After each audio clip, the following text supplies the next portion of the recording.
bienvenue dans le Squeak Talk, bienvenue en 2025. Bonne année à vous, bonne année aussi à nos acteurs du jour. Bonne année Nilson Imus, Jérémy Baker et Nicolas Bayou. Salut messieurs, comment ça va? Ça va bien, content d'être là, bonne année. Ravi d'accueillir ces messieurs du Sud, enfin en chair et en os avec nous. Content d'être présent. C'est un plaisir et d'ailleurs les canapés sont plus confortables dans la vraie vie. Seul petit désagrément, on m'a obligé à mettre un pantalon. Et on fera avec, ça fallait pour ceux qui nous regardent. Oui, je pense que pour la sécurité de tous. nos abonnés sur YouTube, voilà. La santé mentale. Oh, ça aurait pu faire des vues aussi. C'est vrai, un autre public. Mais en podcast, c'est pas gênant, parce que pour nous écouter aussi en audio, là, il n'y a pas de problème. Et sachez que Nilson Imus a bien un pantalon aujourd'hui, et ça fait plaisir. On n'est pas là pour ça, on est là pour faire le bilan de cette première phase, de la phase aller de l'Euroleague. On a un petit peu débordé sur la phase retour, mais on va d'abord revenir sur ce qui s'est passé et bien sur les 17 premières journées.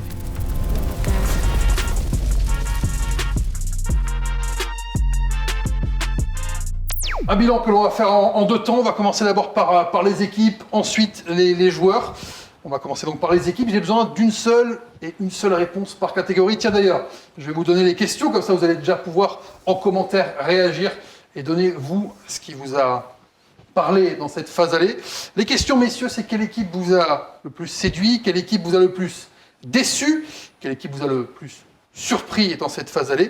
Et ensuite, on va un peu se projeter. Quelle équipe va faire la plus belle remontée au classement?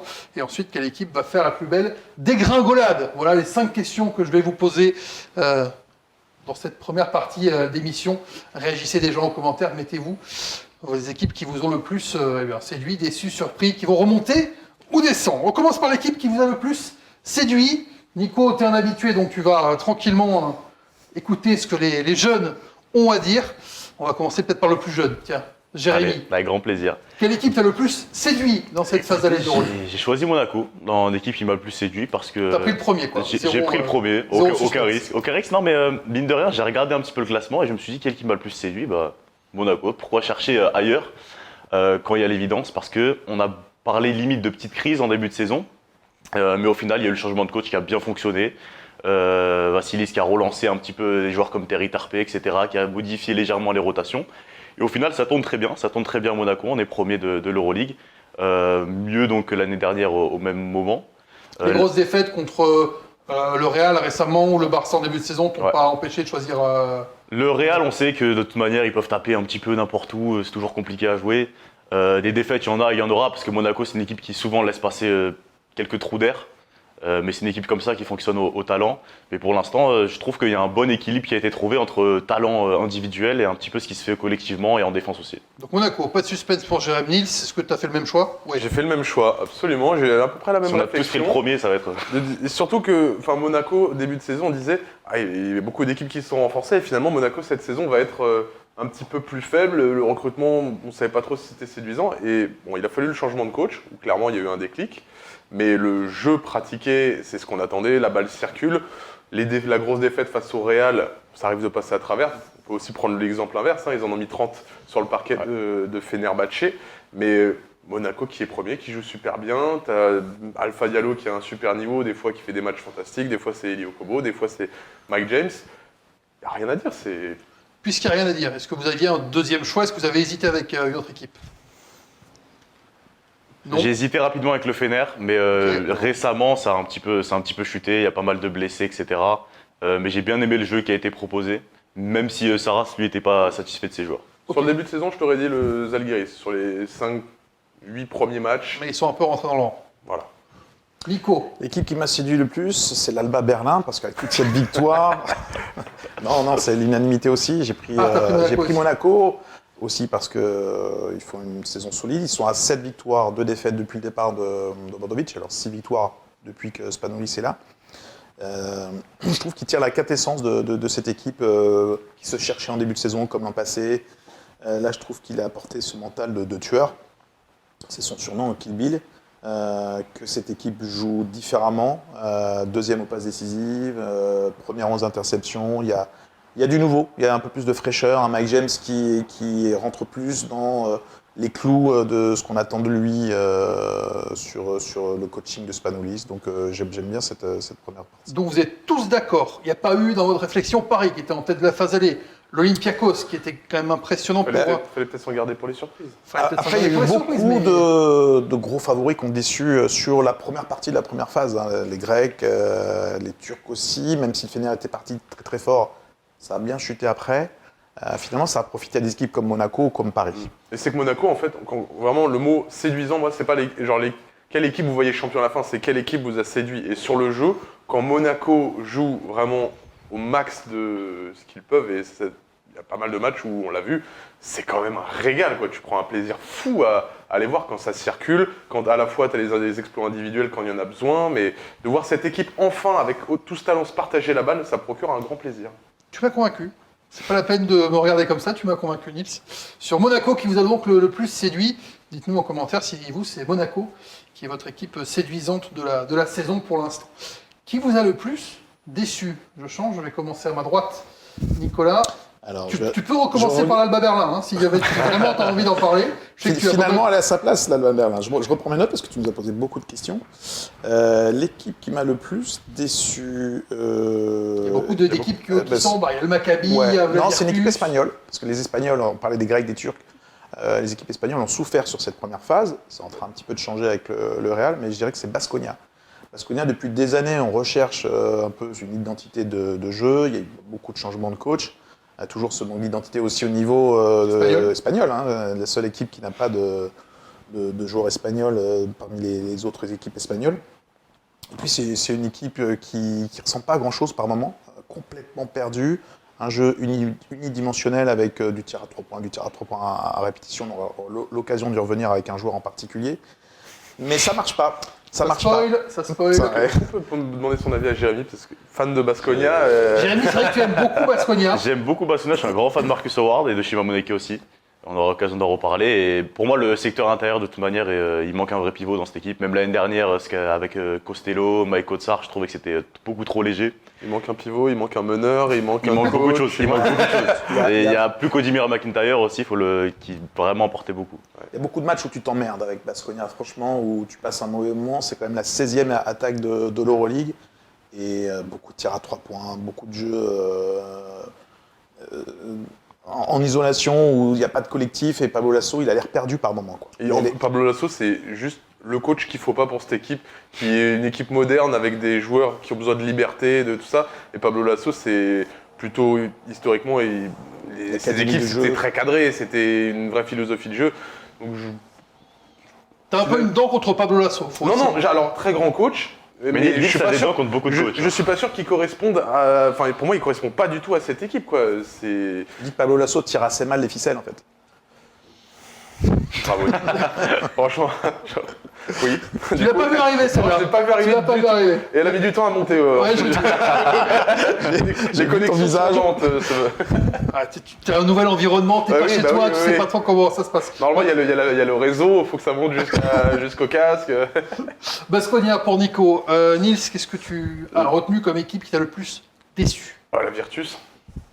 La Virtus, la saison dernière, ils avaient été fantastiques jusqu'à la fin où ça avait ralenti, mais dans le jeu, c'était fantastique. Ils recrutent Will Clyburn, Isaiah Cordigny qui sort de JO fabuleux. Alors lui, pour le coup, n'a pas déçu Isaiah, mais je m'attendais pas du tout à ce début de saison galère. Alors ça va un petit peu mieux sur la fin de la phase aller, il y a eu quelques victoires, mais quand tu regardes l'effectif, tu te dis quand même qu'ils sont pas du tout à leur place tout en bas. Non, on les attendait quand même à la lutte. À minima pour le play, à minima. T'as pas changé tellement l'équipe, tu gardes Toko Shengelia, t'as gardé clairement ta base, quoi. Peut-être l'intérieur, où là aussi il manque, comme à Baskonia, un très fort intérieur, parce que j'en vois pas vraiment d'ailleurs. Shengelia, mais on est entre le 4 et le 5, quoi. On sur n'est le pas sur un poste 5. 5, Ante Zizic, voilà, hein. Mais du coup, ouais, quand tu gardes la base, tu rajoutes en plus Will Clyburn, Matt Morgan, qui est un très fort attaquant. Attendez, Matt Morgan, ça colle pas pour l'instant en Euroleague. En Eurocup, c'était un très fort attaquant. Ouais. Au Mans aussi. Mais en Euroleague, il a du mal à aller au haut niveau, quoi. C'est vrai.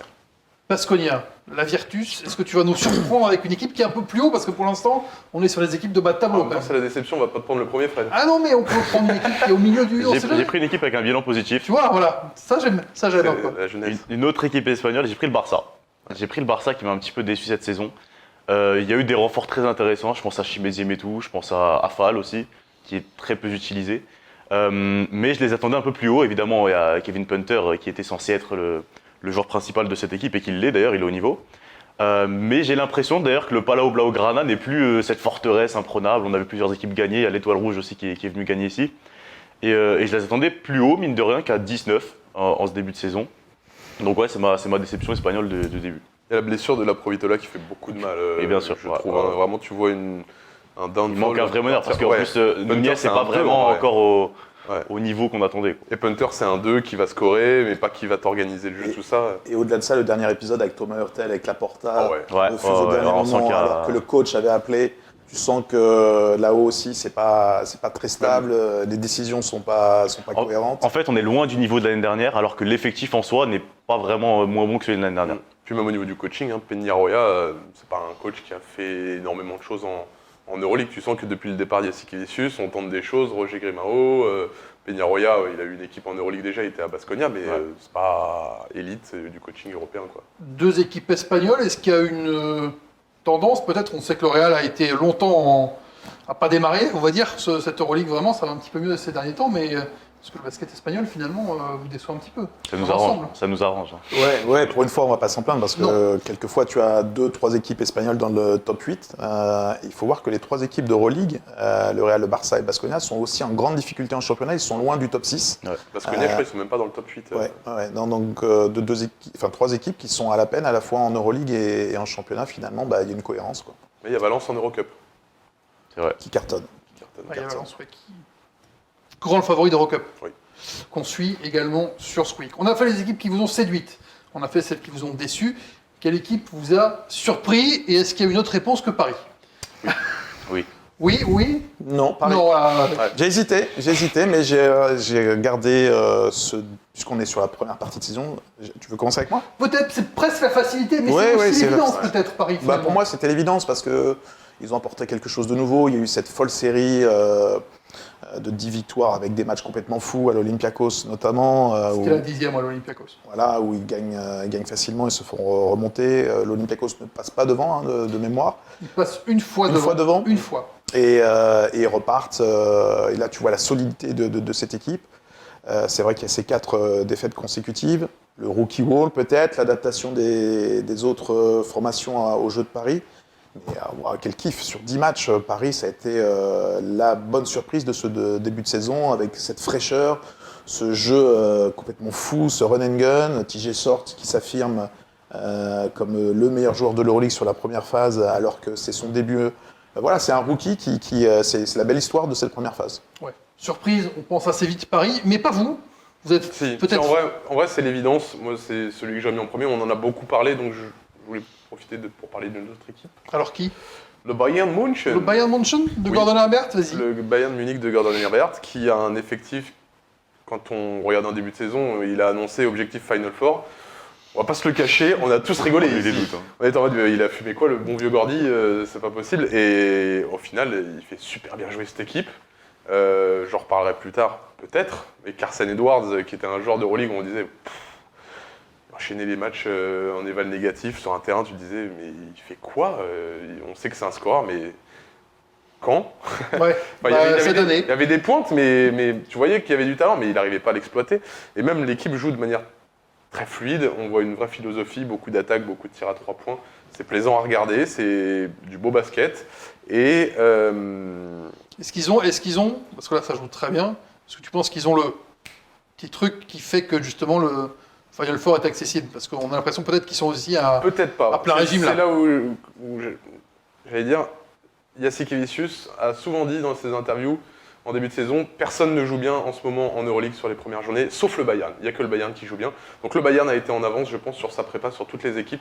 Sur la deuxième partie de saison, il y a d'autres équipes qui vont peut-être mieux jouer et ça va être peut-être plus dur pour le Bayern. Est-ce que le Final Four est accessible? S'ils sont les 4 premiers qui ont l'avantage du terrain en play-off, pourquoi pas? Sinon, ça va être dur. Puisqu'ils ont longtemps été invaincus à la maison, ils ne le sont plus. Paris, Bayern et Bayern aussi. Et Bayern aussi. À l'évidence, c'était Paris, donc je me suis dit, je vais aller chercher un petit peu ailleurs. Je suis aussi rapidement tombé sur le Bayern, parce que ce qu'ils font cette année, c'est vraiment incroyable. Et on aura l'occasion de reparler de Carson Edwards, mais c'est vrai que je trouve qu'il a vraiment pris un rôle de leader cette année. qui est super intéressant. Et un autre joueur qui vraiment a aussi élevé son niveau de jeu, c'est Devin Booker, qu'on n'attendait pas forcément ici non plus. Sachant que ça, c'est des joueurs qui étaient déjà là finalement. C'est pour ça que ça vous surprend finalement. C'est pour ça, bravo Gordon. Et c'était Pablo Lasso le coach l'an dernier. Tu dis ça. Tu dis ça, tu dis rien. Vas-y, reprends, Jérém, pardon. Non, mais c'est vraiment intéressant ce qu'il propose cette équipe du Bayern Munich avec beaucoup de choses à 3 points. C'est, il me semble, la deuxième meilleure attaque de l'Euroleague. Ils ont pendant longtemps été premiers. Un jeu intéressant, qui marche bien, qui fonctionne bien, qui fait très mal aux autres équipes. Et pour moi, c'est vraiment une surprise de les voir aussi haut. Andrea Fruy. André Fruy. Ouais, bien sûr. C'est une équipe avec laquelle j'ai aussi hésité parce qu'il y a des joueurs assez intéressants. Carson Edwards qui a bien trouvé le fit avec le coach. Une équipe hyper offensive. Et attention au Bayern dans les années à venir avec la nouvelle salle là, qui est fantastique. La Sap Garden, là, 14 ou 15 000 places. Ils vont monter en puissance et je pense que dans les années à venir, ils seront prétendants peut-être chaque saison au Final Four. Ils sont sold out. C'était jusqu'à la fin de l'année, je sais pas pour la suite, mais tu sens qu'il y a un engouement en plus. Quoi. Très solide. Est-ce qu'il y avait une autre surprise dans le mix, dans votre réflexion à un moment donné? Est-ce que les Zalgiris peut-être? Oui. Bah, moi, le Zalgiris, ils ont reculé, mais ça reste quand même une grosse surprise parce qu'ils sont à la lutte pour le play-in. Et quand tu regardes l'effectif, tu te dis, c'est en bas avec l'Alba, avec ces équipes-là. Quoi. Tu peux facilement donner une mention pour le Zalgiris avec le budget, avec beaucoup de joueurs lituaniens, pas d'énormes stars, à part Anthony Walker. Parce que quand tu regardes l'équipe, c'est la même que l'an dernier, sauf que tu as Keenan Evans qui est remplacé par Sylvain Francisco. On adore Sylvain, mais c'est pas aussi fort que Keenan Evans. Il y a Servidis qui est arrivé, qui était meilleur scoreur de l'Eurocup, mais c'était pas non plus. Donc, faire ce que fait le Zalgiris et Andrea Trinchieri à sa tête avec cet effectif-là, c'est. Il manque combien de victoires à Lasvel pour que vous le mettiez dans la surprise? 4. Ça fait beaucoup, 4. Ouais. Il devrait gagner 12 matchs quand même. Je dirais 2. Ouais, je redis 2 aussi. 2, ouais. 2, sachant que c'est peut-être les 2 qui lâchent quand ils ont tous leurs blessés là, contre le Fener où ils passent pas loin et sur le parquet de l'Olympiakos. Un match perdu à l'Alba aussi, qui coûte, aussi un peu cher blessés, en début de saison. Très bien. 2 équipes encore à me donner. Quelle équipe, et là on se projette un petit peu sur 2025, sur la phase retour de cette Euroleague. Quelle équipe va faire la plus belle remontée? Quelle équipe va dégringoler au classement? On va faire les deux ensemble pour aller un petit peu plus vite. Avant de passer aux joueurs, vous réagissez évidemment en commentaire. Jérém, qui va remonter? Qui va descendre? L'équipe qui va remonter, c'est le Partizan. Je vous le dis et je vous l'annonce. Surprise, et je vous l'annonce, c'est le Partizan qui va remonter. Non, mais vraiment, le début de saison était un peu catastrophique.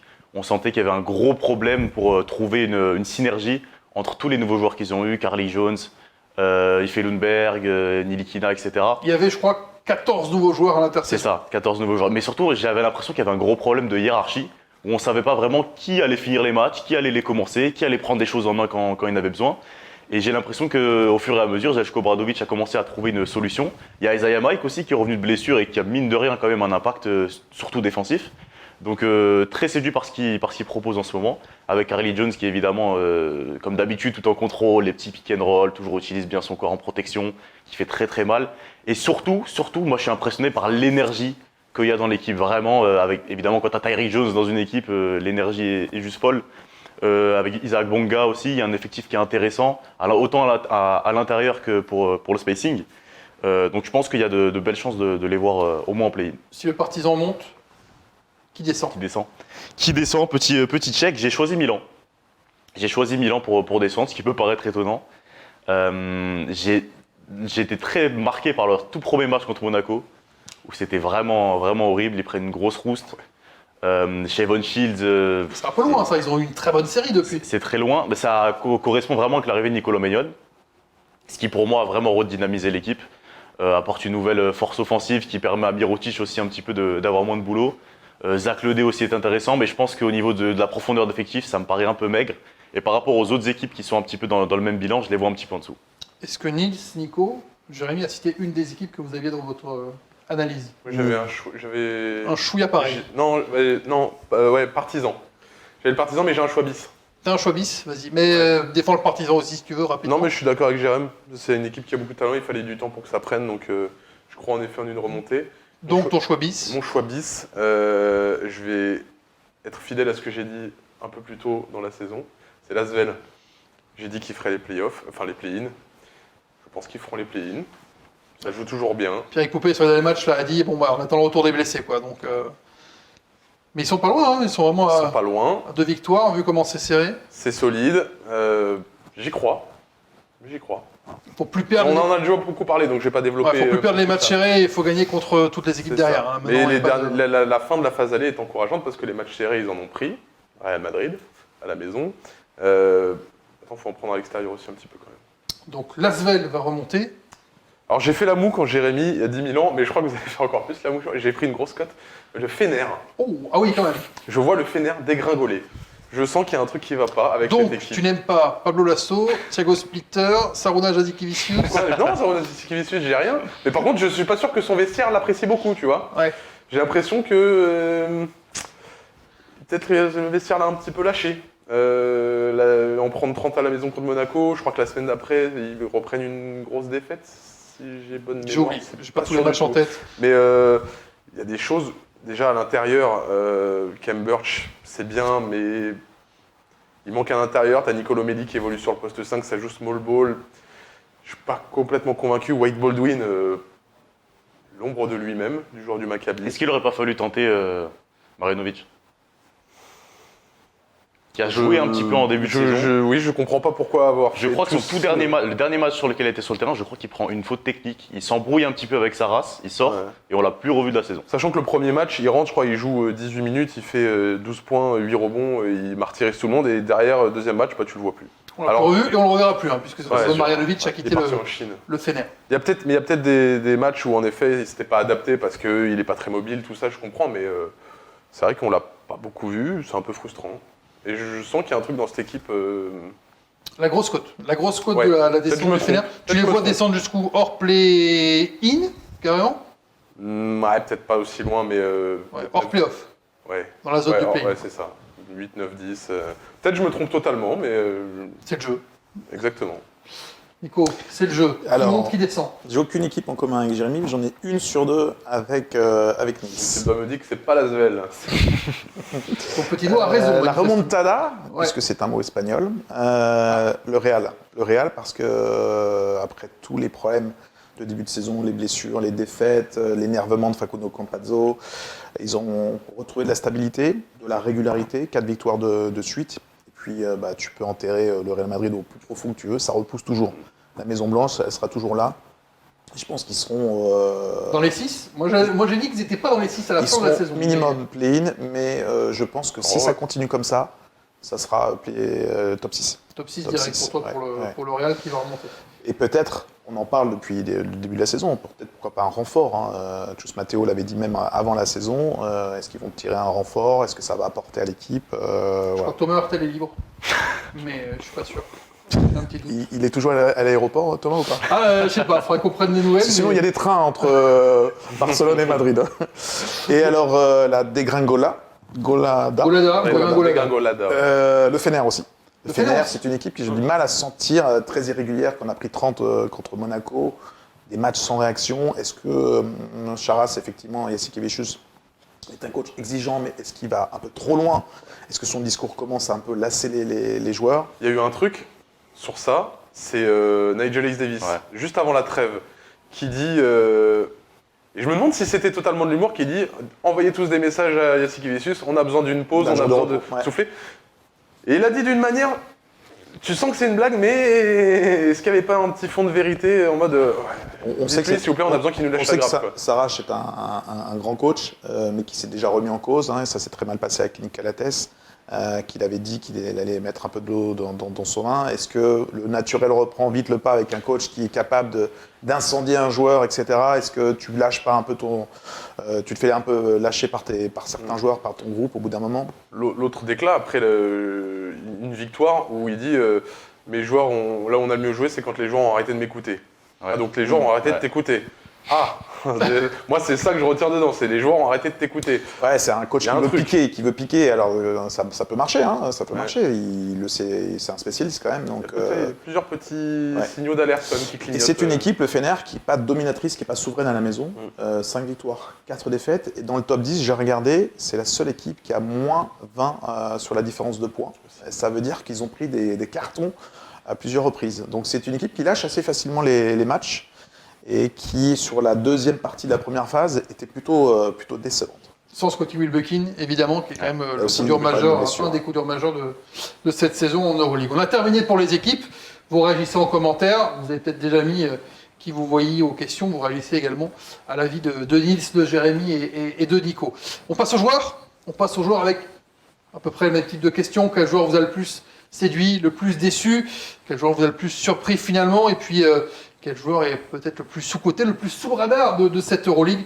Puis on terminera sur qui peut être MVP, MIP. Je vous demanderai un petit mot sur peut-être même le coach de l'année en Euroleague. On commence par qui vous a le plus séduit? Est-ce qu'il y a un joueur absolument que vous sortez du lot? Et pourquoi Sacha Vezenkov? Quelqu'un là? Sacha Vezenkov? Non. Non, personne. Très bien. Non. C'est un très bon joueur d'Euroleague, Sacha Vezenkov. Hyper complet, mais est-ce qu'il est séduisant sur le côté un peu esthète du jeu? Je suis pas sûr, mais c'est un énorme joueur. Qui C'est as-tu pris pour les puristes. Ouais, pour les puristes, Qui c'est un as-tu peu. pris, Nico? J'ai pris Elio Kobo, Très bien. qui n'est pas un joueur que j'admire tout le temps, mais je trouve que cette année, Elie, si tu le regardes. qui fait partie des excellents joueurs de l'Euroleague, mais je trouve que cette saison, déjà il est clutch, comme il a été par le passé. Mais quand je parlais d'esthétisme, je trouve que Eli, il est fluide dans son jeu. Ça fait partie vraiment, quand on parle de joueurs séduisants, Moi, ça me touche. l'esthétisme pour toi, Moi, ça me touche. Ouais, ça me touche. Il y a un peu de nonchalance aussi, c'est pour ça que des fois je critique un peu le jeu d'Eli Kobo, mais je trouve que cette saison, il est là, il est présent. Ça se passe très bien collectivement. Moi, j'adore son style offensif. Vraiment, c'est un des meilleurs attaquants de l'Euroleague. Il sait où est le panier. Et on peut compter sur lui sur quasiment chaque match. J'ai pas vu beaucoup de matchs complètement ratés d'Eli Kobo. Il défend énormément. Eli, je trouve que ça aussi. T'as vu un changement avec Spanoulis ou pas? Moi, le changement, c'est sur le plaisir. Tu Ouais. sens que, en fait, j'ai l'impression qu'Eli, le jeu collectif, c'est un garçon qui a beaucoup de talent individuel, mais il prend beaucoup de plaisir quand le ballon tourne. J'ai l'impression que, vraiment, le jeu maintenant que pratique Monaco, ça lui fait plaisir de voir tout le temps des isolations. Parce que des fois, c'était pas lui qui avait la balle, ça le gonflait peut-être un petit peu. Et C'est-à-dire que tu pouvais émettre des critiques un petit peu comme on avait fait l'an passé sur le poste arrière à Monaco avec tellement de talent que tu peux te dire ça va recommencer. Et en fait, cette année, ça se passe bien. Encore mieux, tu parlais de changement avec Spanoulis, encore mieux depuis Spanoulis parce qu'il y a un équilibre. Mike James fait un peu plus jouer les autres. Okobo est plus dans son rôle peut-être pour lui. Donc c'est pour ça que Eli me séduit, comme Monaco a été l'équipe qui m'a séduit. Tu restes Logique. dans ta ligne. Elio Kobo, quelqu'un là? Non. Jérém, Non plus. à toi. Moi, j'ai choisi Devin Booker. Devin Booker du Bayern. Ses statistiques ont juste explosé. Voilà, il est passé de, il me semble, 8 ou 9 points à 15 de moyenne. Mais surtout, ce que j'aime bien, c'est que c'est un pivot un petit peu undersize, mine de rien. Il fait 2,05 m. Et souvent, on le voit défendre sur le plus gros pivot en face. Des pivots je l'ai vu défendre sur Tavares dans le match du Real où il a fait un gros boulot. Et aussi, il a su beaucoup s'améliorer à 3 points. Il a sorti un match à 4 sur 4, record en Euroleague. On le voit être vraiment en confiance. J'aime beaucoup aussi la manière dont il joue avec Carson Edwards. Beaucoup de alley-oop, des choses très intéressantes. Et pour moi, si le Bayern est aussi haut au classement, c'est en grande partie grâce à Devin Parce Booker. qu'on parle de Carson Edwards, on parle de Shabazz Napier aussi, mais effectivement, Devin Booker est une grande partie du parcours du Bayern. Est-ce que toi aussi, tu es resté dans la même ligne? Parce que Monaco et Bayern, on en avait parlé sur Pas les du tout. équipes. Pas du tout. Tu as pris un joueur. Si, je les avais mis sur. C'est aux Partisans, donc c'est sur Ah. l'équipe que je vois remonter.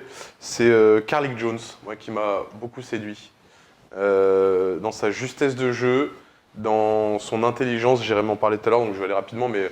Est-ce que le côté nouveau joueur en Euroleague aussi, qu'on n'avait pas encore vu, tu as un peu fait l'effet waouh, quoi. Franchement, j'ai rarement vu un joueur arriver en Euroleague et découvrir l'Euroleague et tout de suite être aussi fort dedans. Mais sa justesse de jeu sur les écrans, sur la gestion, sur je mets mon adversaire dans le dos, tir à 2 points, c'est pas un mec qui va forcer à 3 points, sur la distribution, j'ai été très séduit. Carlick Jones, Devin Booker, Elio Kobo, pour les joueurs qui vous ont le plus séduit.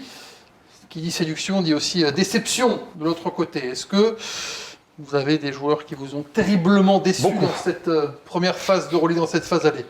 Tu as l'air d'avoir envie d'y aller. Mais moi, il y en a beaucoup qui il y a j'ai du beaucoup mal à choisir. Ouais, Ah bah, vas-y, donne-nous. c'est pas un joueur qui m'a beaucoup déçu, c'est beaucoup de Beaucoup de joueurs joueurs, où j'attendais et J.J. Osman, moi j'ai choisi. Ah, ok. Très bien, tu as pris Opana, qui est quand même Ah, troisième ouais. en ce moment. Oui, qui est troisième, mais franchement, des fois, me demande pourquoi Ataman il le laisse sur le terrain. Il est dans le corner. Quand il prend le ballon, il se passe pas grand chose. En pensant c'était une signature quand même, on a dit Jedisa Osman qui revient de NBA. Une des 2 grosses signatures avec Lorenzo Brown. Quoi, voilà, et franchement, les 2 signatures, au final, Lorenzo Brown il est pas très utilisé. Et J.D. Osman, cela dit, moi en NBA, je m'a jamais particulièrement séduit J.D. Osman. Il n'avait pas un rôle énorme, mais. Donc voilà. Ok, j'aime bien pas se taper dans une équipe de haut de tableau. Est-ce qu'on est aussi dans les équipes de haut de tableau? C'est peut-être plus difficile à chercher pour un joueur qui a déçu. Moi, je suis plutôt dans la deuxième partie de tableau avec un joueur qui m'a déçu et qui m'agace en fait, plus que la déception. C'est Marcus Howard. Il avait annoncé. Oui, c'est ça. On allait revenir premier. Vas-y, Nico. Il a tout. Il a tous les ingrédients. C'est comme tu fais un gâteau, tu as tous les ingrédients, mais il te manque la levure en fait. Pour que le gâteau gonfle. Ok, Maïté. Et il lui manque de l'intelligence de jeu. Je trouve cette saison, c'est quand même le meilleur score de l'Euroleague l'an passé avec quasiment 20 points. Je regarde mes chiffres, il y a 13 cette saison. Et avec des matchs mais cataclysmiques. 2 matchs de suite à 0 points. Où il fait 1 sur 11 aussi sur le match contre Paris. 1 sur 11 à Paris. Derrière, il enchaîne 4 matchs à 3 points, 0 sur 21 à 3 points. Il continue. C'est pas le genre à s'arrêter de shooter. Il continue, c'est celui qui a pris le plus de tirs à 3 points, 155. Je crois que le deuxième est à 20 ou 30 derrière, c'est Nunn du Pana. Donc... Ça ne l'a pas empêché de se rattraper contre Paris, par exemple, où là, il a shooté et bien shooté. Sur le match retour. Le truc, c'est que c'est tout ou rien avec Marcus Howard. S'il met dedans, c'est fabuleux, ça te change Baskonia. Sauf que quand il met rien, il apporte rien d'autre. C'est Mike James qui le disait mieux que quiconque. C'est que on lui demandait est-ce que c'est le futur toi, est-ce que c'est ton successeur, il est parti pour dépasser ton record de points en Euroleague all-time. Mike James disait pour être considéré comme un grand joueur, il faut faire autre chose que marquer sur un terrain. En fait, Marcus Howard ne sait pas faire autre chose sur un terrain que scorer, que prendre des tirs. Jérémy. On pose la question? Non, on peut poser la question, mais tu peux aussi parler de toi, le joueur. Je trouve pas nécessairement que c'est un problème d'être un joueur qui sait que marquer sur le terrain. Ça dépend du rôle qu'on attend de toi, mais il y a des joueurs qui sont là juste pour marquer sur le terrain. Et pour moi, le problème de Baskonia. Pas d'expérience ou non, c'est pas. Un petit peu. J'ai bien sorti. Non, mais pour moi, le plus gros problème, c'est que c'est la seule menace offensive à Baskonia, tout simplement. Moi, je suis un coach, je joue contre Baskonia. Tant qu'on contrôle Marcus Howard, on va gagner le match. Non, mais t'as le fait que c'est un sport d'adresse, le basket. Donc oui, c'est sa grande force, c'est de tirer à 3 points. Mais quand tu n'y arrives pas, et une autre attitude. Il a la même attitude, il baisse la tête. On voit qu'avec le coach, ça se passait pas bien. Il n'y a pas de changement. Joue avec tes coéquipiers, rends les meilleurs. Tu es un fort joueur, tu peux avoir autre chose quand même dans ta palette. Surtout que quand tu es si fort en attaque, les défenses sortent fortes sur toi, donc tu peux très bien créer pour les autres. Quoi. Et il ne fait pas beaucoup de matchs où il dépasse les 2 passes décisives. J'abuse peut-être un peu, mais... Parce qu'il n'y a pas beaucoup de shooters non plus. Hein. Ouais. Maintenant que tu as défendu Marcus Howard, Jérém, donne-nous le nom du joueur qui t'a le plus déçu dans cette phase allée d'Euroleague. Je suis parti dans la 3e partie de tableau, limite. Ziga Samar. Non, j'ai pris Matt Morgan. J'ai pris Matt Morgan parce que, en fait, je suis très déçu. Au-delà du joueur, je suis très déçu du rôle qui lui est donné. C'est un scoreur, c'est un joueur qui est là pour scorer. Et j'ai l'impression qu'on l'utilise comme un meneur, organisateur, et c'est comme s'il arrivait et qu'on savait pas qui c'était. Voilà, c'est comme si on savait pas qui c'était, on l'avait posé sur le terrain, toi tu as mené le jeu. Matt Morgan, il est pas là pour faire ça, et en fait, je vois pas du tout la confiance qu'il avait l'année dernière avec les Lions de Londres. J'ai l'impression que c'est un autre joueur, il cherche toujours les passes en premier, et c'est pas dans son ADN de joueur, donc pour moi, son rôle n'est pas le bon. Peut-être qu'avec la blessure de Will Clyburn pour de nombreuses semaines, son rôle va évoluer, même si on est déjà à la moitié de saison. On va voir, mais c'est... Est-ce qu'il ne rentre pas dans la catégorie, là je vais être un peu dur, des joueurs surcotés en fait pour l'Euroleague? Parce que, ok, en Eurocup, il était avec cette équipe de Londres qui était un peu atypique, un peu hybride, mais est-ce qu'il a le niveau en fait? Est-ce qu'il a le niveau? Oui, je suis d'accord avec toi, on l'utilise mal, mais quand il est sur le terrain, il n'est pas non plus flamboyant. Quoi. Ouais, c'est une autre question, moi j'aimerais bien le voir jouer avec plus de confiance en tout cas. Qui vous a le plus surpris dans cette Euroleague? Quel joueur vous a le plus surpris, Nils? Est-ce que tu as un joueur qui, vraiment, tu ne l'attendais pas et il t'a ébloui? Théo Malédon. Théo Malédon, pas que je l'attendais pas. Enfin, l'Asvel dans cette discussion. Pas que je l'attendais pas, mais je l'attendais pas aussi fort pour son retour. Après avoir joué en G-League, tout ça, je pensais pas du tout qu'il serait à ce niveau-là, enchaîner les matchs à plus de 25 déval. Top 5 des scoreurs dans Ouais. le top 3 des évaluations. Ouais, franchement, je pensais pas qu'il cartonnerait comme ça. Donc, Et il lui manque effectivement peut-être 2 victoires avec l'Asvel pour être dans la Ouais. discussion vraiment MVP de ce début de saison. Théo Malédon. J'ai hésité avec Théo Malédon, parce que franchement, son retour en France, et on l'attendait depuis longtemps, pour le moment c'est une réussite. Mais j'ai pris un autre joueur, j'ai pris Carson Edwards. Là, Jérém en a parlé, hein, la réussite du Bayern, c'est beaucoup grâce à lui. C'est un joueur qui est capable justement, au contraire de Marcus Howard, d'être dangereux partout et de pas sur un terrain. forcer. De pas forcer. Quand il met pas dedans, il force moins qu'auparavant. Ouais, il trouve un équilibre dans son jeu et pourtant c'est un pitbull sur un terrain. Il a une force physique, des épaules, il est tanké comme un fou. Et voilà, c'est quand même presque 21 points de moyenne. Il a augmenté ses statistiques et puis dans une équipe bien coachée qui va vers l'offensive, il a trouvé sa place. Je pense que c'est lui maintenant le leader plus que Shabazz Napier qui est très décevant je trouve au Bayern.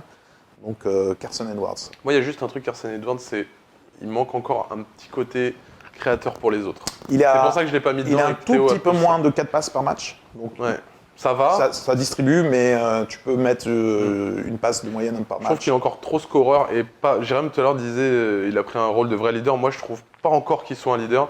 Pour moi, c'est encore le scoreur de l'équipe sur qui on va se reposer sur le scoring, mais pas patron. Théo Malédon. Carson Edwards, on est sur des meneurs arrière et surtout aussi, Jérém. Je pars sur un intérieur. Ah. Je suis parti sur un intérieur. J'ai choisi Philippe Petrousev, qui avait déjà été excellent aux Jeux Olympiques. Mine de rien, il est né en 2000, il faut oublier, il est très jeune, il a encore 24 ans. Il n'a pas vraiment connu de saison complète en Euroleague avec un rôle important. Et surtout, ce qui m'a impressionné, c'est qu'on avait l'impression qu'il n'était pas vraiment voulu à l'Olympiakos en début de saison. En tout cas, on ne voulait pas l'utiliser, il n'était pas dans les plans du tout. Il a fini par retourner donc à l'Étoile Rouge et les performances qu'il nous sort, je trouvais ça incroyable. Surtout en l'absence de Bolomboy, l'Étoile Rouge avait besoin d'un pivot dominant et on ne s'attendait pas forcément à avoir un Petrousev au-dessus des 10 points par match qui nous sort des perfs régulièrement à 7-8 rebonds. Bah, il l'avait jamais vraiment fait en Euroleague sur une saison complète. Ah, moi, l'année à l'Étoile Rouge, avant de partir en NBA, il est déjà ultra dominant. En fait, il n'y a qu'à l'Olympiakos qu'on ne veut pas le faire jouer. C'est ça, pour un joueur qui n'était pas vraiment voulu, au final. Et au final, très très drôle parce que l'Olympiakos a besoin d'un pivot avec les blessures et ils peuvent pas le ramener parce qu'il y a une clause comme quoi il doit terminer la saison avec l'Étoile Rouge. Et aussi, il a su varier son jeu, il commence à shooter à 3 points même. Donc c'est vraiment intéressant ce qu'il fait. Quel joueur? Peut-être que c'était Petrousev aussi. Peut-être que tu peux avoir la même réponse sur la question suivante. On a le quiz dans quelques instants, mais il nous reste 2 questions. Quel joueur est le plus sous-coté de ce début de saison d'Euroleague? Lequel est le plus sous le radar alors qu'il devrait être plus mis en avant? Vas-y, Jérém. Je suis parti sur un autre qui, pour moi, dès que je le vois jouer, vraiment, j'ai des étoiles dans les yeux, carrément. C'est Darius Thompson, de l'Anadolu. Je trouve que c'est beau. Voilà. Moi, tu me demandes le joueur de basket que j'ai envie de voir jouer, je vais te répondre Darius Thompson. C'est toujours maîtrisé, c'est jamais forcé. C'est quoi ce vas-y. C'est toujours maîtrisé, c'est jamais forcé. Un gros QI basket. C'est pas forcément facile de jouer à côté des joueurs qui aiment bien toucher la balle. Il y a Shane Larkin, etc. Il y a des gros noms. Il y a Elijah Bryant aussi qui joue beaucoup. Mais on a l'impression qu'il est toujours dans ce rôle. Il en demande jamais trop. Il est toujours juste. Et j'adore Darius Thompson. Darius Thompson. Moi, ça pourrait être le 4e joueur de l'Euroleague à faire un triple-double. D'accord. Darius Thompson. Pour moi, il a le potentiel pour le faire. Il est grand, il est capable de mettre. Moi, là-dessus, je mise sur Trevion Williams. Trevion Williams, Ouais, c'est Trevion possible Williams. aussi, mais bon. Il est un peu baissé en niveau, non Il avait commencé fort avec Berlin. Et... Ouais, là, il vient d'arriver au Maccabi, on va voir ce que ça va donner. Mais il fait beaucoup de passes Mais décisives, c'est pour ça. Je suis d'accord, Darius Thompson, en plus, défenseur élite. Ouais. Nico Domo, un joueur sous-coté, le joueur sous-coté de cette saison d'Euroleague. Alors je vais un peu vous surprendre, je vais faire un pas de côté. J'ai pris Nikola Mirotic. Parce que c'est pas un joueur sous-coté, Ah ouais. connaît sa force. Mais je trouve qu'il fait. On attend l'argumentation. Là, il y a de la désapprobation à ma gauche. Donc j'attends ton Sous-coté argumentation. parce que dans le sens où je ne l'attendais pas à ce niveau-là cette saison. Il était un peu en perte de vitesse, perte de statistiques, perte de tout sur ces dernières saisons. Et là, c'est la meilleure évaluation de l'Euroleague. Il a sa meilleure évaluation personnelle aussi, même dans ses belles années au Barça. Et je trouve qu'il rayonne dans le bon sens dans cette équipe de Milan. On verra où il ira à Milan, mais il apporte évidemment beaucoup de choses en attaque, des rebonds. Il fait partie du top 5, je crois, des rebonds. Bon, c'est toujours pas le gros défenseur de l'Euroleague. Mais voilà, je voulais tirer un petit coup de chapeau d'un joueur qui est très intéressant. C'est finalement la star dont on parle le moins, peut-être. Tu as un peu twisté ma question. Ouais. Je sais pourquoi. Tu sais pourquoi? Je sais pourquoi. Parce qu'il y a une émission, le BIC, The Best in Class, Juste pour faire qui la est à suivre. Il est malin. Il est bon, il est bon. Et parce qu'il sait que quand tu fais ça, tu prends un petit bonus. C'est ça. Bien vu, Nico. C'est Il n'y a fort. pas une stream de Noël, mais est-ce qu'il y aura des étrennes? C'est fort. La dernière émission de Non, mais Best in écoutez Class, le effectivement, Mirotic tu peux le dire. dans Best in Class, Ouais, notre très podcast avec Etienne K, parce qu'il est hyper intéressant, et je l'ai découvert. C'est pas un joueur qui m'emballait, mais quand tu l'écoutes parler, finalement, tu dis ah, c'est un grand monsieur du basket, donc je voulais lui rendre hommage parce qu'il fait une super saison. Mais difficile de dire sous-côté. Et puis au final, bon, il va emmener Milan en play-off, il va les qualifier au Final Four et il va faire 2 dévals en demi-finale. Voilà, c'est possible. Qui est sous le radar, Nils, dans cette saison? On en a déjà parlé, moi, c'est Devin Booker. On a déjà dit toutes ses qualités et je trouve qu'on n'en parle pas tant que ça. Le Bayern est très haut, on parle beaucoup de Napier et surtout de Carson Edwards qui est parmi les meilleurs scoreurs. Mais Jérémy a déjà tout dit sur Devin Booker, il fait tout et moi surtout c'est sa capacité à mettre des points tout seul en se créant son tir au moment où le Bayern en a besoin. C'est ballon au poste bas, attrapé, fade away, 2 points. On est en galère. L'efficacité. Ah ouais, c'est pas un dribble, c'est son go-to move et c'est très précieux d'avoir un mec qui est capable à 3-4 mètres du cercle comme ça d'être constant et quand tu as besoin de points, tu sais, ok, vas-y, on va mettre dedans, il va nous mettre un fade away. Et puis chaque match, il y a une alerte top 10 aussi. Aussi, c'est spectacle. Et on n'en parle pas beaucoup de Devin Booker, MVP de BetClick Elite en plus. C'est ça. Avec Chalon-sur-Saône. Avec Chalon-sur-Saône, ouais. Dites-nous si vous êtes d'accord avec Nils, avec Jérémy, avec Nico en commentaire. On va passer au quiz en quelques instants. D'abord, une dernière question. Je vous demande pas d'explication, je vous demande juste des noms. MVP, MIP, donc le joueur qui a le plus progressé, et éventuellement le coach de l'année. Nico, toi MVP, toi MIP, ton coach de l'année pour l'instant sur la phase aller. Sur la première phase, Bien sûr. TJ Shorts, incontestable. Incontestable par les stats, évidemment, par le leadership, par le côté clutch, par le côté petit joueur qui donne de l'espoir à tous les joueurs de moins d'1 mètre 85. TJ Shorts, ton MVP, ton MIP. Je vais rester français. Jalen Howard, au Maccabi, première saison en Euroleague. Il vient de faire une très très grosse performance. Alors c'était sur le début de la phase de retour, mais un ailier français athlétique qui découvre l'Euroleague et qui cartonne, qui a le plus gros temps de jeu en Euroleague pour un joueur, 31 minutes par match. Donc Jalen Howard. Un coach de l'année peut-être comme ça. Coach de l'année, c'est un peu difficile. Coach de la phase aller. Allez, comme ça tu vois. Thiago Splitter. Thiago Ouais. Splitter, évidemment. Je suis pas sûr qu'ils vont être d'accord en face, mais on va voir quand même. MVP, MIP et coach de l'année. Nils. MVP, Sacha Vezenkov, Ouais. propreté. MIP, Carson Edwards, parce que vraiment, je vais dire les termes, je lui chiais dessus l'an dernier, très clairement. Pour moi, c'était catastrophique en tant que joueur de basket, très fort attaquant, mais il n'y avait rien d'autre. Donc, grosse progression. Et coach de l'année, en vrai, si, Thiago Splitter. On parle souvent de Pierrick Poupet, mais pour moi, tu peux pas mettre un entraîneur de l'année. On est sur la phase aller en plus, hein, pour Ouais, l'instant voilà. que Paris a terminé en tête. Le travail est fabuleux, mais les résultats sont pas là, donc... sont pas là. On se comprend. Il faut juste ajouter pour les MVP, le coach de l'année, que cette saison elle est incroyable. Ouais. On répète tous les ans, mais cette année ça atteint quand même des sommets sur l'écart de victoire entre le premier et le 10e. Que là c'est difficile de faire des projections et de se dire qui va y aller, qui va être MVP, qui va être le coach de l'année, tellement c'est hyper tendu. Oui, c'est pour ça qu'on ne vous a pas demandé pour l'instant vos qualifiés éventuellement en playoff parce que Non, trop dur. c'est très Et Barzokas aussi, qui était dans Splitter, Barzokas, coach de l'année. dans ton estime. Jérémy, tu es le dernier à te prononcer sur le MVP, le MIP et le coach de l'année. MVP, je choisis Kendrick Nunn, parce que ce qu'il fait, c'est juste magnifique. Meilleur scoreur Euroleague cette saison. MIP, j'ai pris Devin Booker, pour sa belle performance et sa belle amélioration. Et en coach de l'année, j'ai choisi un coach qui vient d'être viré, Mijatovic. C'est bien vu. Ouais, J'ai beaucoup aimé ce qu'il a fait. 19 avec un effectif OK, où Shane Larkin a longtemps été blessé. J'aime bien la manière dont il parle avec ses joueurs, je le trouve toujours calme. Rien qu'en interview, il parle souvent longtemps et j'aime bien ces coachs qui décryptent un petit peu leurs réflexions. Viré, voilà. On aurait pu en parler, mais... Tomislav Mijatovic remplacé par je comprends pas du Luka tout. Banki. Luka Banki, Je comprends pas il du s'est tout. fait virer. Ce qui fait Viré aussi. aucun sens. Ah ouais, non, franchement, à mon avis, il y a des histoires derrière d'administration, parce que l'Anadolu FS a changé, son manager général, son directeur de basket. À mon avis, il y a un truc en mode on va mettre notre patte. Voilà. Il reste dans le staff, je crois, de Mikhail Gatovic, ce que j'ai compris, il reste Mais pourquoi Ce qui est bizarre. adjoint de Jérôme l'a dit, il y a eu Shane Larkin qui était blessé. Moi, au niveau du jeu, je trouvais qu'il y avait une grande cohérence. Il utilisait très bien ses joueurs. Donc what the fuck? Vos réactions en commentaire, évidemment. Je donne le programme, messieurs de l'Euroleague de cette semaine. Avant le quiz, on aura Monaco-Barcelone jeudi à 19h. Les 2 autres clubs français vendredi, l'ASVEL en déplacement à l'Anadolu FS de Luca Banchi, donc 18h30 vendredi. Et Paris sur le parquet de l'Étoile Rouge de Belgrade à 20h. On continue notre review de 2024 avec le quiz.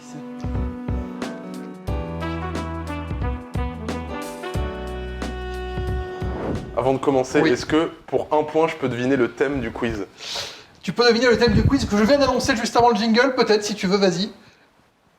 Tu l'as annoncé le thème? Je viens de l'annoncer. Ouais, je l'avais avant, mais bon, pour 0 point alors. Pour 0 point, vas-y. Oui, c'est l'année 2024. C'est l'année 2024, évidemment, en Euroleague. C'est bien vu. Enfin, franchement, si t'avais pas annoncé avant, j'aurais pu prendre un point? T'as révisé. Je t'aurais peut-être donné 0,1, tu vois, pour faire la diff éventuellement, mais bon. Ok.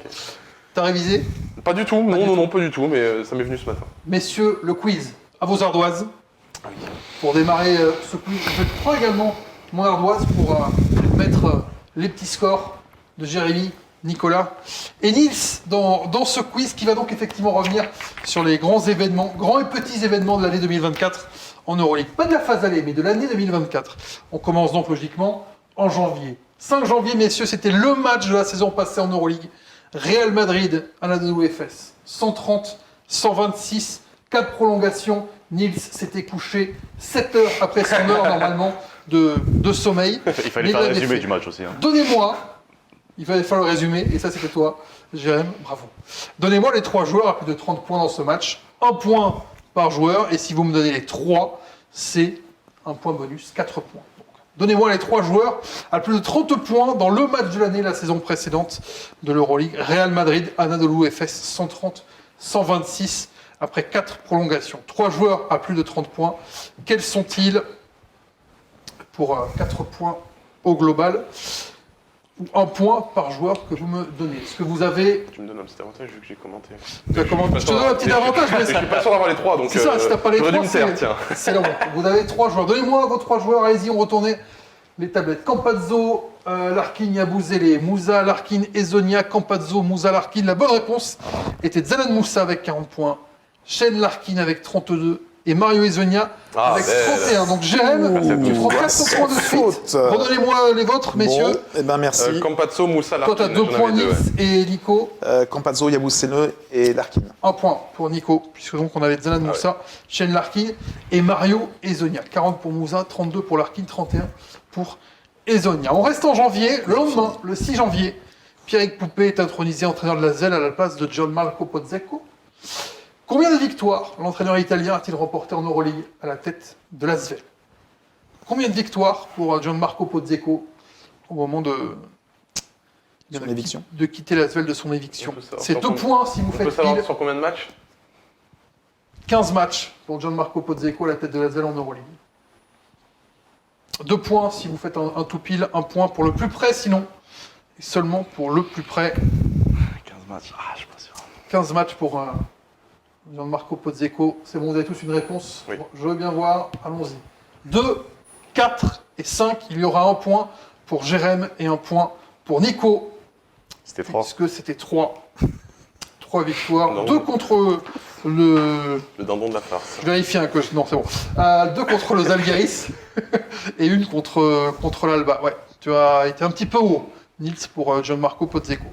On passe en février. Le 8 février, Cody Miller-McIntyre claque 20 passes contre l'Asvel, le record Euroleague. Il ajoute 11 points, il ajoute 11 rebonds. Qui sont les 2 autres joueurs à avoir réussi un triple-double en Euroleague? Et la réponse n'est pas Darius Thompson, évidemment. T'as fait une vidéo dessus, toi, non? Qui sont Non. les 2 autres Non. joueurs à avoir réussi un triple-double? Non, parce que je l'ai pas. Il y en a eu 3, il y a un joueur qui l'a fait 2 fois. Et il y a un joueur qui en a Oh fait là là là. 1. Comment j'ai pu oublier ça? Si vous me donnez Ah, il m'en les manque un. 2 Comment joueurs, j'ai pu oublier ça? si vous me donnez les 2 joueurs, c'est un point bonus. Sinon, c'est 1 point pour le Ah, joueur ça que paraît vous si aurez évident en trouvé. plus. Ça n'est pas si évident parce que Celui qui l'a fait 2 fois. il y a un Moi, je joueur, l'ai lui. C'est sûr, j'ai vu Et l'info. moi, il me manque mais, l'autre. il y a un joueur, on va dire un peu âgé, Si, ok. qui a fait deux fois le triple-double. Il y a un joueur qui est toujours en activité. Nico, tu les as? Je suis pas sûr, mais On n'est pas sûr, Jérém j'ai- hésite moi, encore. je les ai. j'ai Nils, cherché. Nils Je les pense ai, je sais. tu penses que tu prends 3 points là-dessus? Je prends 3 points Tu là-dessus. prends 3 points là-dessus. Pour l'instant, tu es un peu en retard. C'est Jérémy qui mène le quiz avec 5 points. Nico et Nils avaient 2 points chacun. Messieurs, vos réponses. Non, Jérémy, c'est pas encore. Jérém, J'en ai qu'un, là, j'ai qu'un. Ouais. Non et non. Si t'as qu'un nom, Jérém, retourne. Ça retourne. C'est trop tard. Sven Mirotic, ici pour Nico, c'est ni l'un ni l'autre. Anthony Parker pour C'est non. Jérém, c'est non. Il est tout content, là. Nicolas Vucic, Dis-lui qu'il a Nicolas Nick à la Vujicic tête. et Nick Calates. C'est 3 points, Nils. Tu le sais. C'est 3 points. Bravo, Nils. Effectivement, 2 fois pour Nicolas Vucic au Maccabi et 1 fois pour Nick Calates avec le Pana. Question 4 pour 1 point. Le 7 mars, Mike James devient le meilleur scoreur de l'histoire de l'Euroleague. Il dépasse Vassilis Panoulis en marquant 20 points. En marquant 20 points, contre qui? Contre quelle équipe Mike James a-t-il battu ce record all-time de meilleur marqueur de l'histoire de l'Euroleague? Il approche des 5000 points désormais, Mike James. Et ça vaut 1. Je crois qu'on Un l'a, point. on l'a, je crois. Non, je suis pas sûr. Non? Non. Ah ouais? Non, moi, Tout le monde a sa réponse. Hasard Ouais. total. C'est bon pour tout le monde, on retourne.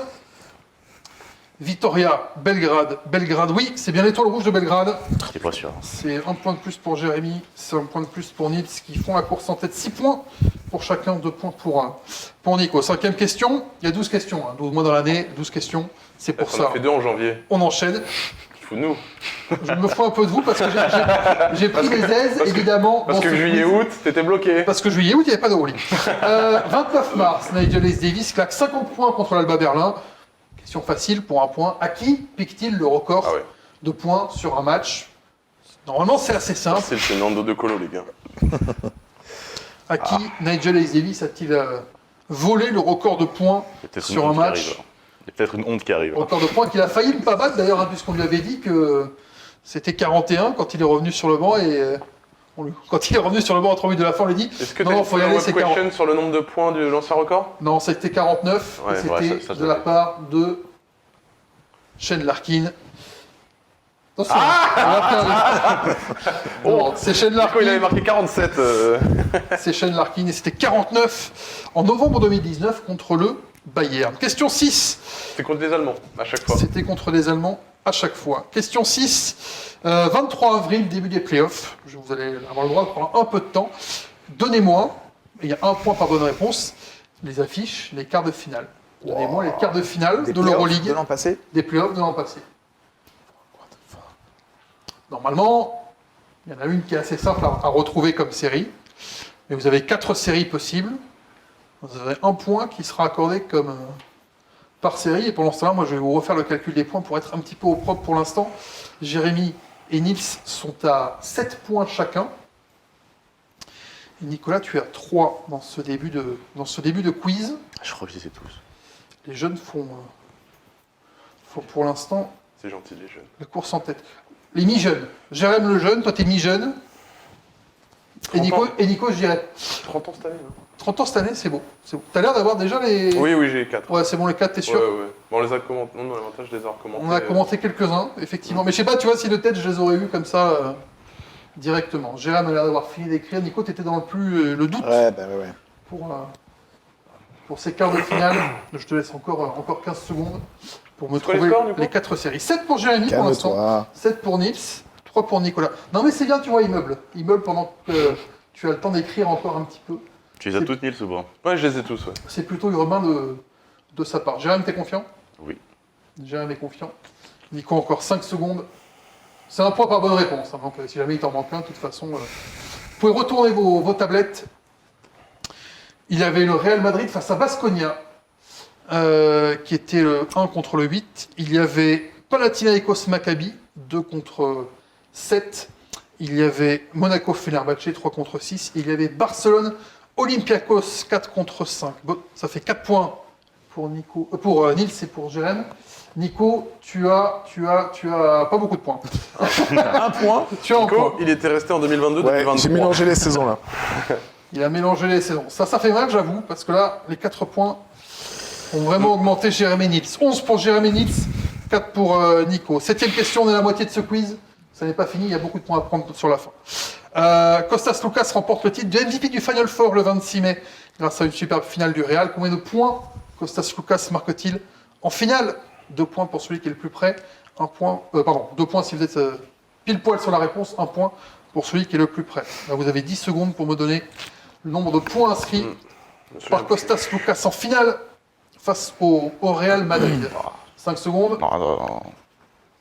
3, 2, 1. 28 pour Nils, 24 pour Jérém, 21 J'ai mis 28 de base.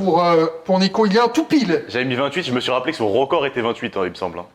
Tu as bien fait de te rappeler, Jérém. 2 points pour toi. Je pensais que c'était moi le toupie. C'est 24 tout pile. 24 points, 2 sur 2 à 2 points, 4 sur 4 à 3 points, 8 sur 9 au lancer, 3 passes décisives, 2 rebonds et 31 d'évaluation. Parce que Loukas Son record de points en n'a carrière, jamais c'est dépassé 28. les 30 points en Euroleague. Ouais. Pour Kostas Loukas ce jour-là. T'as déjà gagné un quiz? Oui, quand Jérém même. a déjà gagné même. un quiz. Plusieurs, je me souvenais plus.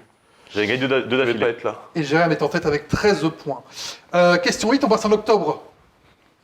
Logique, puisqu'il n'y avait pas d'Euroleague cet été. 3 et 4 octobre, reprise de la saison d'Euroleague. Qui est le meilleur marqueur français de la première journée? Ça vaut 2 points. On peut avoir les affiches ou pas? On ne peut pas avoir les on peut affiches pas avoir les de la affiches. première journée. 1, parce que ce serait trop long. Et 2, parce que j'ai pas envie. C'est honnête. C'est honnête. Pas du tout. C'est honnête. Qui est le meilleur marqueur français de la première journée d'Euroleague le 3 et le 4 octobre 2024. Vous avez quelques secondes de réflexion pendant que je remets les scores à jour. 13 pour l'instant pour Jérémy, 11 pour Nils et 4 pour J'hésite Nico. entre deux. Pareil.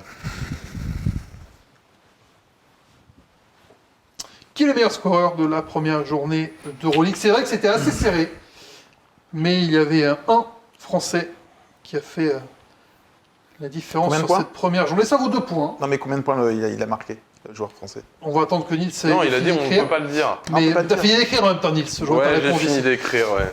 Vous allez retourner, il a mis 19 points ce Ah, merde. jour-là. Et moins convaincu tout de suite. Ouais. Vas-y, retournez tout le monde. Théo Malédon, Mathias Le Sort, Isaïa Cordini. Isaïa Cordini avait mis 16 points. Mathias Le Sort de mémoire 14. Théo Malédon 14 aussi, je crois, de mémoire. C'est Jalen Ward. Non. Non, bah voilà. 16 points pour Cordinier, 17 points pour Geoffrey Lauvergne, mais 19 points pour Sylvain Francisco. Ah ouais. Et Contre Oui, Barcelone. contre Barça en plus. Avec deux paniers dévastateurs en fin de match. Je crois qu'Alex Sabrines a encore les chevilles qui s'en souviennent. 26 octobre, l'arbitre slovène Matej Bautolzer a été suspendu pour la saison par l'Euroleague. Il avait été pris par une caméra de surveillance de l'aéroport de Belgrade en train de voler. En train de voler quoi? Ça vaut 2 points. Oui, c'est aussi du basket. Ça me fait penser au genre de questions où tu me mettais de l'équitation, mon salaud. Fallait qu'il y ait c'est le une même question, type, hein. fallait qu'il y ait une question qui sorte un peu de l'ordinaire, mais vous vous êtes tous jetés sur votre ardoise, donc je pense que vous avez tous la réponse. Allons-y. Du parfum, du parfum, du parfum. 2 points pour tout le monde, effectivement. On est très très. Une bouteille de parfum. On est très très Autant le bien. meilleur scoreur, on n'en avait pas, mais. Fait d'hiver, oui. De vrais spécialistes. 3 questions encore pour essayer de se départager. Jérémy, pour l'instant, tu as 15 points. 13 pour Nils, 6 pour Nico. Je crois, Nico, malheureusement, tu ne peux plus gagner. Mais tu peux quand même Pour l'honneur. Tu peux interférer. Pour arbitrer. continuer à participer. 9 novembre, qui déclare quand la foule commence à s'exciter et que vous la faites taire avec une grosse action, c'est un sentiment incroyable. On est le 9 Je novembre. vois Nils qui écrit. Nils, manifestement, a déjà tout Oui, de parce suite- que c'est des trucs que je traduis. Quand la foule commence à s'exciter Des fois. et que vous la faites taire avec une grosse action, c'est un sentiment incroyable. 9 novembre, on parle 9 novembre. d'un joueur. On parle d'un joueur qui avait mis ce jour-là Qui avait mis ce jour-là un nombre de points important. Obligé de donner des indices. 9 novembre. On est le 9 novembre. Vas-y, donne-moi un pic à ta réponse, tiens. Il a été très rapide, Nils, et il s'est, tu peux retourner, trompé. Ce n'est pas Rodrigue Beaubois, Il l'a dit, ce en tout n'est cas. pas Kevin Punter, mais c'est bien Evan Fournier. Ah là là, derby en plus. Oui. Donc Beaubois l'a dit aussi au sujet du... Mais Ah, c'est mais Fournier, écoutez- c'est Fournier. La mauvaise foi de ce type. Ah, Je te jure. La moins mauvaise 2. foi. Moins 2. Vous êtes témoin derrière, Je vais le ressortir. derrière votre écran, derrière votre ordinateur. C'est Evan Fournier après Panathinaikos Olympiakos. Elle valait 10 points la question là, c'est ça? Elle valait 2 points, ce qui est déjà pas mal. Il avait mis 22 points lors de ce, Oui, ce 4 derby. points sur la première réponse, c'est trop, Il y a 4 un points. tout Ça bon. tue tout. Attends, mais tu sais que si je t'avais écouté, j'aurais pas mis Bobo parce que t'as dit c'était le 9 novembre. Ouais. Non, c'est l'année dernière. Non, Non, mais cette année. Bah oui, là où il ah non, si, Ah, si. oui, Bien sûr, l'année dernière. Oui, Eh oui. Ah, bah cette oui. année Non, bah oui, 2024. mais moi, du coup, je pense. Bah oui, non, parce que c'était la saison d'avant. Donc. Donc tu m'as donné une bonne Ouais, mauvaise non, 9 réponse. novembre, j'aurais pu trouver. Bobo a dit ça. C'est ma faute, c'est ma faute. Allez, 2 dernières questions. 18 décembre, TJ Shorts et Paris termine en tête de la phase allée de l'Euroleague. TJ Shorts qui a marqué 10 points ou plus dans 14 des 15 matchs qu'il a disputés dans la phase Quel est allée. le seul match où il a pas fait. Quel Contre match. quelle équipe n'a-t-il inscrit que 9 points? C'est la seule fois Je vois Nils qui écrit où vite. il est passé sous les Ouais, 10 j'écris vite, mais je me Comment trompe. Paris, dans la phase allée. Il y a Nils qui commente une Paris. seule équipe contre qui il n'a pas mis Est-ce que à c'est- minima est-ce que c'était une défaite de 10 Paris? points. Est-ce que c'était une défaite de Oh, Paris? ça va, oh. Il n'y a pas eu beaucoup de défaites de Paris dans la phase allée. Ouais. J'avais une question, je sais plus, du coup, j'ai perdu. C'est combien de points 9. C'est la combienième question? C'est la 11e question. Donc Mais il y en aura parce une que- derrière. Il y en a une dernière question qui Et arrive. j'ai 2 points de retard sur Et tu as Jérémy. 2 points de retard. C'est Sachant que une cette question qui vaut 2 points. 2 points. Et j'ai aucune idée de la C'est pour avoir toutes les données, pour que les gens aient toutes les données. Si Jérém te bat sur cette question, Jérém a gagné le quiz. Ouais, tout à C'est fait. ça que tu veux savoir. Un peu, ouais. C'est ça. C'est Alors, aussi phase juste allée. qu'il trouve. Il faut, s'il trouve, non, tu peux gagner sur la dernière. peut-être. Ok. C'est la phase allée. C'est la phase allée contre quelle équipe TJ Shorts n'a mis que 9 points. La Là, seule Nico fois où il a été en dessous des 10. Je suis pas Jérém, sûr il non te plus reste 5 d'abord. secondes. Je mets toujours la même équipe quand je sais pas, comme ça, ça Ouais, peut tomber. Les ça peut statistiques, tomber. les probabilités, malin. On va voir si c'est une bonne probabilité. Tout le monde a mis son équipe, voyons. Ah bah tiens, Basconia, Oh. Pana et Basconia, c'est une très très bonne réponse de pas toi, Jérém. Mais de Nico et de Nils, c'est que Ouais. Basconia. J'allais écrire Très Basconia. maladroit. J'allais écrire Basconia et je me suis dit, ah, ils ont gagné quand même, ils jouent contre Shimamone-Ke, je pense pas. J'aurais dû. Oh, le suspense sur la dernière question est insoutenable, monsieur Darme. Les scores, je vais les mettre à jour. Je vais mal écrire, mais c'est pas grave. 10 points pour Nico avant la dernière question. Jérémy et Nils sont à 15. Messieurs, cette question peut vous départager. Ou alors, on peut avoir besoin d'aller à la charade. Balle de match. Et ça, ce serait beau. Les joueurs sont prêts. combien de points pour la dernière 2 points pour la dernière. C'est tout. 2 points. Oui, malheureusement, Ah, c'est Nico, ça, on peut pas faire 7. On peut jouer ça. Je suis dans les play-in. là. 30 décembre 2024. Théo Malédon est le MVP du mois de décembre. Quel est le dernier joueur français à avoir été sacré de MVP mensuel en Euroleague avant Théo Malédon? Je ne vous Un demande pas français. quel est le dernier joueur On peut avoir la français, saison ou pas C'est la question. Ouais, non, arrêtez avec les indices. Je ne On vous se donne pas l'année, démerde. je ne vous donne pas la saison. Je pourrais vous le donner, mais c'est un gros indice, je pense. Quel est le dernier joueur français? Et c'est une question qui peut gagner le quiz pour Nils ou pour Jérém, ce quiz rétro J'ai écrit n'importe quoi. 2024. Je vais changer. J'ai écrit n'importe quoi. Tu vas changer? Ouais. Ça n'est pas Victoria, la bonne réponse. Je te dis tout de suite, Nico. J'ai écrit n'importe quoi. Laisse-moi un peu de temps. Du mois. Il te reste 15 secondes. Dernier Ça joueur, un Ouais, MVP du mensuel, mois, c'est quand même, dans l'Euroleague, assez rare. Attends, c'est assez rare. Quel est le dernier joueur français à avoir été sacré d'un MVP mensuel en Euroleague avant le joueur de l'Asvel? oh là là là là là. Non, Je crois qu'il n'a pas été MVP du mois d'août et du mois de juillet. Septembre, du Russe. Septembre également, Septembre pas aussi. facile. 5 secondes avant de retourner et peut-être de gagner le quiz. Le dernier MVP français avant Théo Malédon sur un mois d'Euroleague. Messieurs, Nando De Colo, Nando De Colo, Nando De Colo. Et c'était Mathias Le La Soir. bonne réponse était en janvier 2022. Gershon. Oh, Yabouzé. ouais. Gersh. J'ai hésité, mais je pensais pas qu'il avait. 15 points pour Jérém, 15 points pour Nils, 10 points pour Ah oui, Nico. j'avais Nico, pas tu souvenir. vas assister à la grande bagarre entre Jérémy et Nils sur la charade, la fameuse, de fin d'émission. un air de déjà vu. Charade spéciale 2024. C'est rare qu'elle ait été décisive. Mais là, elle l'est vraiment. Mon premier est une partie du porc. Du Du porc. porc. Du porc avec un C. Piré. Mon deuxième est commun à Gabin et Dujardin. Mon troisième est une montagne grecque.